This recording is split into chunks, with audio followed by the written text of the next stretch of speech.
Classroom of the elite season 4 episode 6 आ चुका है and deserted island special exam finally start होने जा रही है, जो कि इनके ईयर 2 की सबसे तगड़ी स्पेशल एग्जाम होती है। इसमें तुम्हें बहुत सारी फाइट्स देखने को मिलेगी, जैसे कि आयनो कोजी वर्सेस कोएंजी का फेस ऑफ तुमने ऑलरेडी इस एपिसोड में ही देख लिया। उसके अलावा रियूएन उसको टारगेट करता है, व्हाइट रूम वाले स्टूडेंट उसको टारगेट करते हैं, आयनो कोजी वर्सेस होता है एंड ऑब्वियसली इचिनोजे साकायानागी ये सारे लोग तो है ही उसके पीछे। तो ओवरऑल एग्जाम बहुत ज्यादा तगड़ी होने वाली है।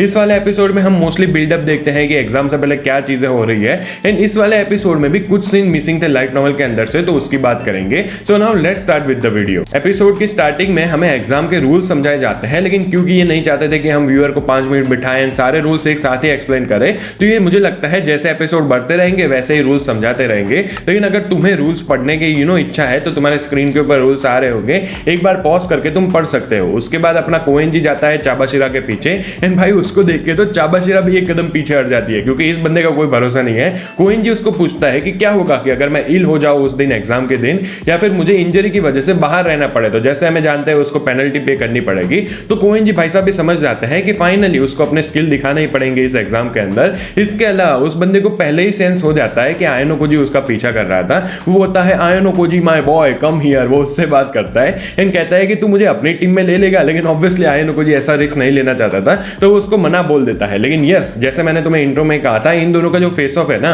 वो एग्जाम में होने वाला है। बस भाई मुझे एक टेंशन है कि ये कोएंजी का बाद सीन को मैसअप ना कर ले, मतलब नहीं वो वाला सीन नहीं है उसका, लेकिन यस वो खुद को धो रहा होता है, तुम इधर साइड में देख पा रहे होंगे एंड कितना ज्यादा मस्कुलर, कितना ज्यादा मैनली लग रहा है। लेकिन इन्होंने जो आर्ट स्टाइल का कचरा करके रखा है ना, उसमें मुझे लगता है वो बच्चों की तरह लगेगा। तो एटलीस्ट भाई कोएंजी के ये वाले सीन को वो अच्छे से एग्जीक्यूट करे तो मैं तो खुश हो जाऊंगा। उसके बाद ऑब्वियसली इनकी क्लास में बातें चल रही होती है कि हमें क्या करना चाहिए एग्जाम को लेके।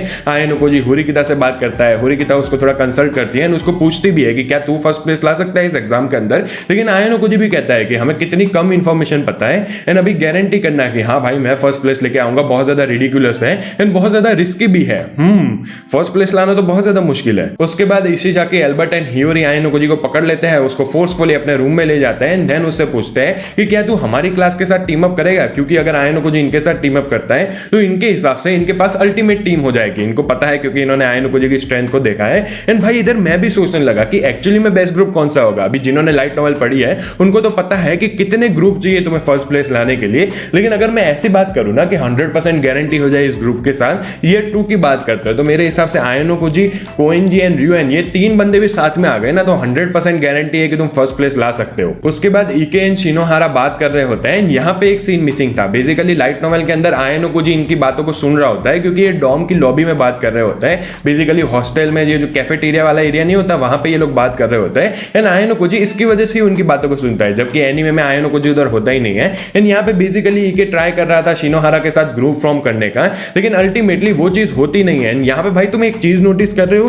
इके भाई साहब इतने हैंडसम कब से लगने लगे। मतलब एक बात तो मैंने नोटिस की है कि जितने लड़के हैं ना उनके ऊपर हैंडसम फिल्टर लगा दिया है इन्होंने, एंड जितनी लड़कियां हैं उनके ऊपर फैन सर्विस और ज्यादा बढ़ा दी है। कंपैरिजन के लिए तुम इस वाली इलस्ट्रेशन को देखो एंड अब द एनीमे के सीन को देखो, तुम्हें दिख रहा है डिफरेंस कितना ज्यादा है। पता नहीं भाई ये 8 साल के साथ क्या ही कर रहे हैं। उसके बाद आयनो कोजी एंड हुरिकिता की बात चल रही होती है। आयनो कोजी के पास एक कार्ड आ जाता है एंड यहाँ पे ये लोग इके एंड शिनोहारा के बारे में वरीड होते हैं, क्योंकि शिनोहारा ने कोमिया के साथ बात करना स्टार्ट कर दी है। एंड यहाँ पे आयनो कोजी चाहता है कि हम इके के फुल पोटेंशियल के साथ लड़े। मतलब इस बंदे का फुल पोटेंशियल है क्या, मतलब ये अभी तक क्या कर रहा है। मैं अगर लाइट नॉवल के थ्रू से भी बात करूं ना, तो पूरी सीरीज में एक ही अच्छा सीन होता है इके का, जो कि तुम्हें इस एग्जाम के अंदर देखने को मिलेगा। ना उससे पहले एक सीन था, ना उसके बाद कभी होता है। भाई उसका फुल पोटेंशियल क्या है इसमें। यहाँ पे एक और सीन मिसिंग था, जहां पे हिराता एंड होरिकिता बहुत ज्यादा वरीड होते हैं इके के लिए, तो आयनो कोजी एंड हिराता जाते हैं शिनोहारा के पीछे उनकी बातें सुनने के लिए। ये सीन हमने एनीमे में तो देखा था, लेकिन इसके पीछे का कंटेक्स्ट क्लियर नहीं था। उसके बाद जब आयनो कोजी पहले निकल जाता है तो उसको मात्सुशिता मिलती है, जो कि उसके साथ टीम अप करना चाहती थी।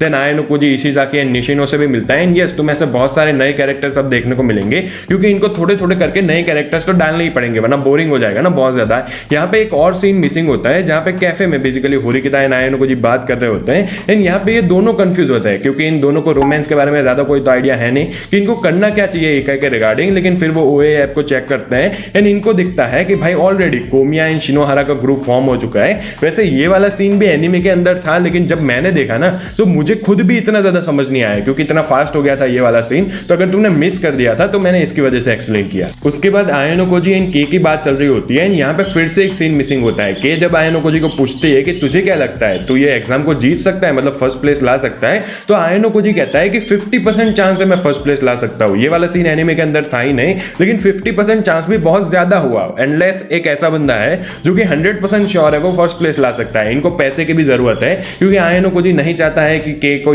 एक्सपेल होना चाहिए कि अगर वो हार जाती है। एंड ऑब्वियसली व्हाइट रूम वाले स्टूडेंट की प्रॉब्लम होने ही वाली है, इसकी वजह से वो के को अपने साथ भी नहीं रख सकता है, क्योंकि अगर व्हाइट रूम वाले स्टूडेंट ने उसको टारगेट किया तो के भी ऑब्वियसली क्रॉस फायर में आ जाएगी। उसके बाद इचिनोसे एंड साकायानागे मिलते हैं पार्टनरशिप की बात करने के लिए। यहाँ पे काफी सारे सीन मिसिंग थे। पहले तो साकायानागे उसको समझाती है कि स्कूल वालों ने रूल ही ऐसे बनाया है कि तुम्हें अपने ईयर के अंदर ही ग्रुप फॉर्म करने पड़ेंगे। अगर तुम दूसरे ईयर के साथ ग्रुप फॉर्म करोगे तो तुम्हारा इतना ज्यादा फायदा नहीं होगा, बेसिकली पॉइंट स्प्लिट हो जाएंगे। दूसरी चीज वो समझाती है कि हाँ भाई, एग्जाम के टाइम पे मैं खुद नहीं लड़ सकती हूँ, लेकिन मैं दूर बैठ के तुम्हें इंस्ट्रक्शन जरूर दे सकती हूँ, तुम्हें समझा सकती हूँ तुम्हें क्या करना होगा, एंड ये तुम्हारे लिए बहुत ज्यादा बेनिफिशियल होगा। लेकिन यहाँ पे मेन पॉइंट यही होता है कि इचिनोसे सारी ट्रिक्स को समझ आती है साकायानागे की। उसको पता था कि साकायानागे क्या करने की कोशिश कर रही है, कैसे उसको मैनिपुलेट करने की कोशिश करती है, एंड वो उसकी सारी ट्रिक्स को एक्सपोज कर देती है। एंड उसको कहते भी है कि मुझे पता है तू क्या करने की कोशिश कर रही है, कैसे तू मुझे साइकोलॉजी ऐसे मैनिपुलेट कर रही है, लेकिन फिर भी वो सारी चीजों को ओवरलुक करने के लिए तैयार हो, बेसिकली तुझे माफ करने के लिए तैयार हो, टीम अप करने के लिए। लेकिन यस, मैं चाहती हूँ कि तू 5 जो बंदे हैं ना, उनके एक्सपेल्शन के पॉइंट तैयार रखे, ताकि अगर कोई भी हमारी क्लास में से बंदा एक्सपेल होता है तो हम उसको सेव कर सके। एंड यहाँ पे साकायानागे भी काफी ज्यादा सरप्राइज हो जाती है। यही होता है मेन पॉइंट, क्योंकि अभी इस पॉइंट से तुम देखोगे कि इचिनोसे कितना ग्रो करती है, कितनी ज्यादा स्मार्ट बनती जाती है। ऐसा कहते तो है, मुझे तो नहीं लगता वो एक्चुअली में स्मार्ट हुई है, लेकिन फिर भी ये काफी ज्यादा अच्छा सीन था इचिनोसे के लिए। अगर इनको दिखाना था कि कैसे इचिनोसे ग्रो कर रही है, तो इनको पूरा सीन अडेप्ट करना चाहिए था, क्योंकि ऐसे इतना ज्यादा अच्छा नहीं लग रहा था। एंड यहीं पे ही एपिसोड एंड हो जाता है, जहां पे वो दोनों टीम अप कर लेते हैं। इन्होंने पूरे एपिसोड में सिर्फ चैप्टर 3 को ही कवर किया है, जो ईयर 2 वॉल्यूम 2 है ना उसका। एंड अभी तो भाई जो फर्स्ट ईयर के पर्सपेक्टिव है, उनकी क्लास में क्या चल रहा है, वो सब दिखाना बाकी है। तो मुझे नहीं पता नेक्स्ट एपिसोड में ये एग्जाम हमें देखने को मिलेगी कि नहीं।